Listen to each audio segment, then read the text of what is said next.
দেখতে কি সুন্দর লোভনীয় লাগছে না? মনে হচ্ছে যে একটু খাই, তাই না? চলুন রান্না বান্নার মূল ভিডিওতে চলে যাই। এই তো আমি ভাত আর একদিকে কড়াইতে মাছ ভাজি শুরু করেছি। এবার আমি মাছগুলো ভেজে নিব সুন্দর করে। আর আমাদের তো সংসারে মাত্র ২ জন, শাশুড়ি আর বৌমা। তো মিলে-ঝিলে অল্প অল্প একটু তরকারি আমরা রান্না করি আর কি।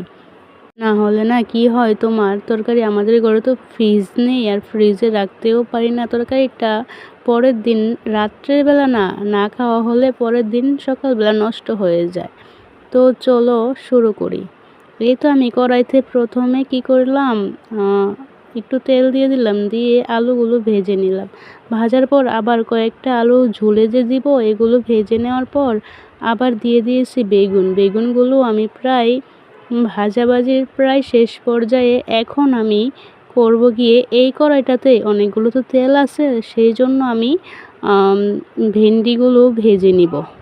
এই যে সবজিটা, এই সবজিটার কিন্তু অনেকগুলো নাম, যেমন ভেন্ডি, ঢেঁড়স, অনেকে অনেক রকমের নামে ডাকে। আমরা কিন্তু ঢেঁড়সও ডাকি, আবার ভেন্ডিও ডাকি, যে সময় যেটা মনে আসে আর কি, আর সেটাই ডাকি। আর এবার আমি ভেন্ডিগুলো ভেজে পেঁয়াজ দিয়ে দিলাম, পেঁয়াজ দিয়ে আর ওই যে আগে আমি আলুগুলো কুচি করে ভেজে রেখেছিলাম, ওই আলুগুলো দিয়ে একটা ভাজি করব।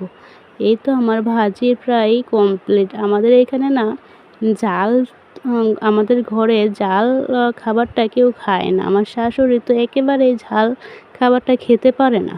তো যাই হোক, এবার আমি কড়াইতে অনেকটা পরিমাণ তেল দিয়ে আগে মাছের ঝোলটা করে নিব।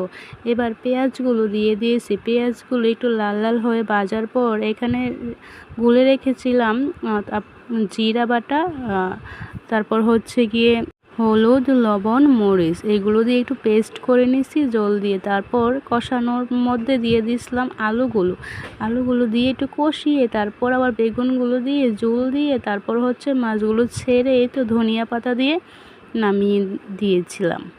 তারপর হচ্ছে কি একটি ভর্তা রেসিপি দেখাবো।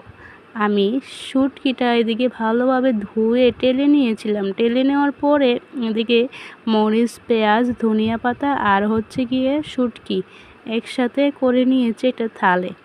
এবার আমি এখানে পাটাতে আগে মরিচগুলো বাটার পর ফ্রেশ করে মরিচগুলো বেটে নিব। তারপর পেঁয়াজটা দিব। তারপর পেঁয়াজটা বাটা হলে একটু আঁশ থাকবে পেঁয়াজটাতে, মানে এটা থাকলে না কি হয়, মুখে কামড়ে লাগলে ভাতের সাথে খুব ভালো লাগে আর কি।